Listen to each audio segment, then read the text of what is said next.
And now let's get to a tragedy in West Philadelphia where 3 children and a 4th person were hurt in a fire that tore through a strip of row homes. Up to 50-mile-an-hour winds fueling those flames at the worst possible time. This is the 10 o'clock news. I'm Jason Martinez. I'm Sheba Russell. One neighbor says the children's clothes were on fire. Our Steve Keeley is live tonight at the scene on South 57th Street. Steve? Yeah, the winds are still kicking up here right now, and Philly police are on scene here guarding the entire block. And the only homeowner still here is Joshua Davidson, who you'll see in our story. He is boarding up the house himself. You can see on the 2nd floor, he is boarding up the first house. He lived next door to the house where this fire started. So you can see that house all the way down.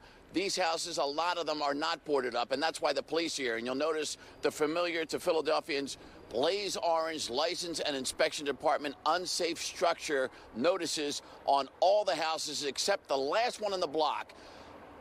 Only house saved by the Philly Fire Department. They got here so fast because they're only a block away. They're over on 56th Street.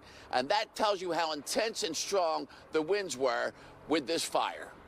House next door, I just know it came from that house. That's where the fire started after 1 in the afternoon. Their kids were cooking, or somebody was cooking. Somebody was cooking. I guess the parents weren't around at the time. And almost instantly, the fire next door was spreading in high, steady, gusty winds from the first house to 9 houses. These high winds, 40, 50 miles an hour, that's the worst thing for a firefighter. Absolutely. Just like you've seen in California, the winds play a significant role in pushing fire, whether it's a wildland fire or it's in an urban area. The wind play a significant role. As I'm talking to you right now, the wind is pushing us right now, and it pushes the fire in the same exact way.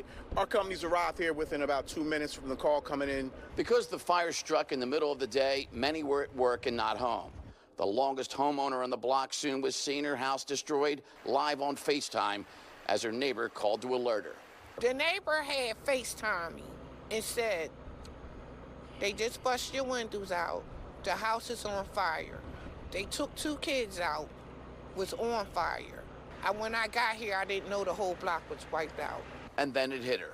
What also was wiped out, 30-plus years of memories and hard work fixing up her home. And they said they took 2 kids out and rushed them to the hospital pretty bad. Well, you're kind enough to realize that's the most important thing. You're worried about your neighbor's kids. But what happens when you look at this whole block that you've lived at for 30 years, wiped out as you put it? It's heartbreaking. And anybody know me, I put my heart in my house. I'm always remodeling and fixing it up, helping people. I don't know what I'm gonna do now. I'm on disability. I just don't know. Well, as sad as that is to watch, you'll feel happy in a way, because as soon as she talked to me on our 5 o'clock news, people instantly showed up here to help her and take care of her. And so when I last left her, she was smiling, and I promised I would do a follow-up story when she's back in her beautiful house somehow. And so you hear Joshua Davidson, the young man you saw at the start of the story, banging away, saved his family from the fire, carried his grandmother out, his girlfriend, their child, and now trying to save them from any more troubles by boarding up his own house as another board-up crew has just arrived. And at last count, Sheba, Jason, at least 19 people occupied these 9 homes as we pan down. The assistant fire chief told us, at last word to him, around 6 tonight, the injuries to the 3 children and the 1 adult rescued here where the fire began were not serious. So a little bit more good news. Okay. Yeah, it sounds like everyone reacted in record time and were able to help their neighbors out in a time of need.